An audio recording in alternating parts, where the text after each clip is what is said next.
and welcome to the Album Man. And today I'm going to be taking a look at Bula Quo by Status Quo. So last time we covered Black Sabbath's 13, which is, was even my most anticipated album of 2013. Today we take a look at one of the releases of 2013 I was most apprehensive about, to say the least. You see, this album it's a double album and it's a soundtrack album by Status Quo for their upcoming film. Yeah, as in Status Quo, if you don't know, are having a film called Bula Quo, which comes out in July, I think, to select UK cinemas or something. And yeah, also just to clarify, this is Rossi Parfit Quo, not the Frantic Four, who have been touring recently, just, you know, to avoid any mistakes. And yeah, so Disc 1 contains 9 new songs, and Disc 2, well, we'll get to that later. So, is this album as dodgy as the Chuckle Brothers-esque film trailer? Because god damn, is that film trailer dodgy. I mean, I love Quo, okay, you know, I do love Quo. I have a lot of Quo on vinyl, everything from Dog of Two Heads to In the Army Now, all the studio albums, and I think all the live albums as well. You know, so I do love my Quo. But anyway, so this kicks off with Looking Out for Caroline, and I mean, do we really need another song about a girl named Caroline? I mean, considering their best song is already the original Caroline, well, in my opinion at least. And this song certainly sets the tone for the album. It's a very safe, Clapton old sock-like album. I mean, this song is a pretty decent, pretty catchy song. I mean, the riff ain't bad. Rossi, I think it's Rossi. I never am 100% sure who's singing on what, so if I do make mistakes, I do apologise in advance. I think it's Rossi, and if it is, his voice, you know, sounds good. Still, nothing too special, and it just, to open up an album, it's a little underwhelming. It sounds just like an okay B-side or album track, you know, than an opener. Then Go Go Go. And this completely exceeds its predecessor, though. A fantastic solo from Rossi, pretty damn catchy chorus, however silly the name of Go Go Go may be, which it really is. I mean, it's definitely a really fun song that, yeah, it goes somewhere due to Rossi's playing, which is just fantastic on this song. And I think it's Rossi.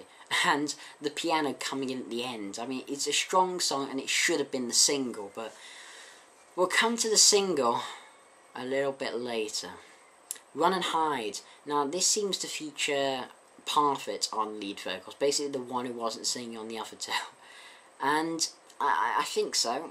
But anyway, this is another great song from them. Especially, it's pretty up-tempo, very catchy indeed, just the type of thing you expect from Quo, except a little heavier as some distortion is used to nice effect. And yeah, it's a proper swinging rock and roll song done very well. Running Inside My Head. The song's lyrics actually sum this song up fairly perfectly. 1 step forward and 2 steps back. It gets into very safe territory and is quite frankly not all that impressive. Its chorus is cliche for Quo, and it feels pretty uninspired and lackluster as a whole song. Again, it ain't awful, but it has that, you know, dodgy B-side-ish feel. But then, oh god, we get to Mystery Island, and the mystery of Mystery Island is how abhorrently bad it is. It makes Running Inside My Head seem like Rockin' All Over the World, Down Down or Caroline, as this song becomes one of the worst Quo songs I have ever heard, to be honest. It has this island, Caribbean-y, Fiji, I know Fiji isn't in the Caribbean, but it just has this, now, I don't know how to describe it, a Fiji vibe to it. I mean, I don't bloody know. And not only is it dull as hell, but the almost sort of tribally sounding backing vocals that throughout this song, just bloody awful. It really quite offends me, especially there's just no good guitar in it, or barely any guitar. There's horrible backing vocals, just no, Quo, just no. But luckily all that money, which comes after, does a bit better, aside from the most annoying electronic hi-hat thing I've ever possibly heard. It's still better than Mystery Turd for sure, and the chorus is damn awesome as Parfit Bella's all that money, all that fame ain't gonna help us now. I can't think of lyrics like those, maybe it's a little late. I mean, you know, it isn't the 70s anymore, Quo. Still, The last chorus, when the song goes all out and the stupid electric hi-hat thing is drowned out, it is wonderful, to be honest. Never leave a friend behind. This is what I wanted. Straight up, simple rock and roll with a very 70s pop sensibility to it. And that's what it is. Combines some nice guitar, maybe simplistic, again, safe, but it's a fun song that brings a smile to your face, as any good Quo song should, to be honest. I mean, I wouldn't exactly put it on the level or blue for you, but it's a good song. However, after all that money and Never Leave a Friend, you may think that you are safe from the sounds of Mystery Island, but no. Oh God, no. No. Quo bring it back. And this is called Fiji Time, and that has the awful chorus of set your watches to Fiji time. I mean, I know this band ain't known for their exact lyrical prowess, but come on guys, come on, you can do better than this. And the music is like this. It has, again, this Fiji sound. You know what, I'm sick of having to try and describe this Fiji sound. In fact, I'm just going to play you a bit. Here is a bit of... May we have your attention, dear ladies and gentlemen. Please set your watches up to Fiji time. No need to hurry now, no need to worry now. Just set your watches up to Fiji time. Okay, now you know what the hell I'm on about with this Fiji-ish sound. I just don't quite know how to describe. But if you thought it couldn't get worse than that, well, I hate to disappoint you, because Quo descends into a deep abyss, a black hole of 2013 that previously only housed such things as Bullet for My Valentine's, Temper, Queensryche's Frequency Unknown, and whatever crap Fall Out Boy put out. What's wrong with this, you may ask? Everything except maybe the vocals, but not the backing vocals suck, but the lead vocals are okay. This is called Bula Quo Nilaga, or Nilaga, I don't know. And this is one of the worst Quo songs I have ever heard in my life. I'd rather keep In the Army Now on loop for all eternity than just hear this one more time. I can't say I think In the Army Now is exactly a great album at all from them. I mean, sorry for the strong reaction, but I just feel sad when a band I love puts out this as a single, okay? Not just, just as an album track, as a freaking single. I don't know what drugs Ross and Parfit have been taking in their time at Fiji to film this weird film, but god damn were they strong. I mean, I can see what they were sort of doing with this song, considering the theme of the movie is in Fiji and the tone is meant to represent it, but it doesn't make it right or mean they can pull it off. They've done it in a very tasteless way, to be quite frank. Why the hell are they making a movie anyway? Especially as one of the main stars, okay, stars, is Laura Eichmann. Now, you may ask, who the goddamn hell is Laura Eichmann?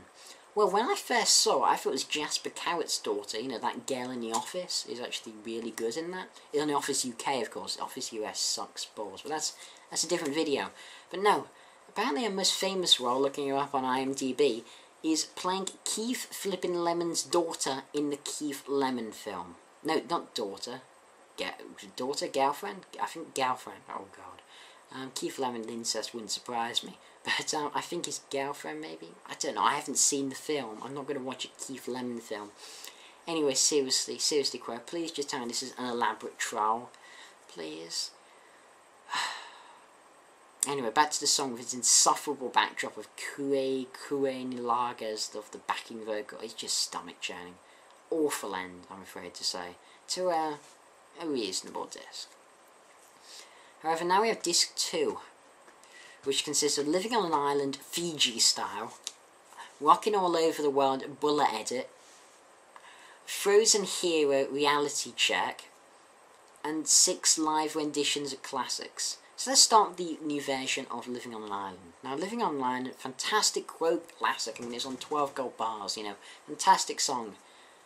Did they really need to re-record this song? Let alone Fiji style. God damn! Take the worst elements from the album and add them to this. Look, if you like this Fiji sound, you're gonna like it. But for someone like me, I personally don't, I'm afraid to say. That's just my opinion.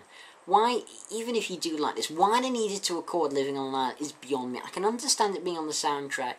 It clearly fits with the themes of the film. That's fine.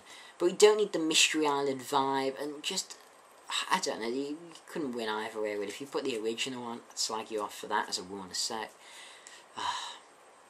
Anyway, then you get to two of the worst, best songs on the album. Now, that may seem a little contradictory, but let me explain. Frozen Hero and Reality Check are from their previous 2011 album, Quid Pro Quo, and are seemingly the exact same versions. Now, that album was good, and these are really good songs, but do we really need them again? We just had them on the last album, for God's sake. This is one of the worst examples of this I've ever seen. There's one thing if you put a song on from, bloody 1972 or something, but from 2011, come on, that was 2 years ago. We know these bloody songs, we don't need them again. Oh God, this soundtrack format is not suiting you, Crow, it really isn't. And then you just have to, just rub salt into an open wound, just bloody stab me in that open wound as you re-record Rockin' All Over the World. Oh dear God. What are you going to do? Re-record Caroline next? Down, down? Just re-record Blue for You and On the Level? I mean, come on. Do we really need a new version? Yes, this version's longer. Do I give a damn about this version? No. Because the original just had a feel, a vibe you can never ever recreate. No one can, and Crow certainly can't, especially just the two of them. God damn, Crow. God damn. The 6 live tracks, they're more forgivable. They are live, and they consist of Caroline, live at Montreal, Beginning of the End, live 2010, Don't Drive My Car, live 2010, Pictures of Matchstick Men, live Montreal, Whatever You Want, live in 2010, and Down Down, live in 2010. So all these good live versions, yeah, they are, without a doubt, the nicely produced, nice live versions. Are they really that necessary? Most of them, no. But the versions of Pictures of Matchstick Men and Beginning of the End are pretty interesting. I've certainly not heard live versions of those songs before. Pictures of Matchstick Men especially is one of my favourite Crow songs from, it was their first ever single, certainly single to chart. I think it was their first single from like the late 60s. Really psychedelic vibe to it about the paintings of the Manchester artist Lowry. Yeah, really good song. And Beginning of the End, yeah, it's a decent song, because I think around 2010, it was the single just before that weird Christmas time song. Anyway, did this album disappoint me? Yes. Yeah, it did. Disc 1 definitely has his moments, and has some fun songs, but it also has some absolute tripe. And Disc 2, in general, seems like a bit of a waste of space. Re-recorded and rehashed stuff, along with quite a few live tracks, most of which we've had similar versions of before. There's really 6 songs on here, in my opinion. The first disc, basically, without a Mystery Island, Bula Quo, and Fiji Time. You have 6 good songs. Now, a couple of them have, a bit off in places. And then you have a couple of interesting live tracks. This is not an essential album for it. I wouldn't recommend buying this, to be honest. I'm going to give it, I'm afraid to say, a 4.5 out of 10. It's just some of those things, like the re-recordings, that just pushes it down, I'm afraid. Just that bit below average. I expected better from you, Quo. And, well, with Black Sabbath 13, if that does end up being their last album, that is absolutely fine, and they've finished their careers perfectly. Just please release something better after this, because I don't want your career to end on this thing. This has been the Album Man. Thanks for watching my maybe controversial Crow opinion. And yeah, as usual, long live rock and roll.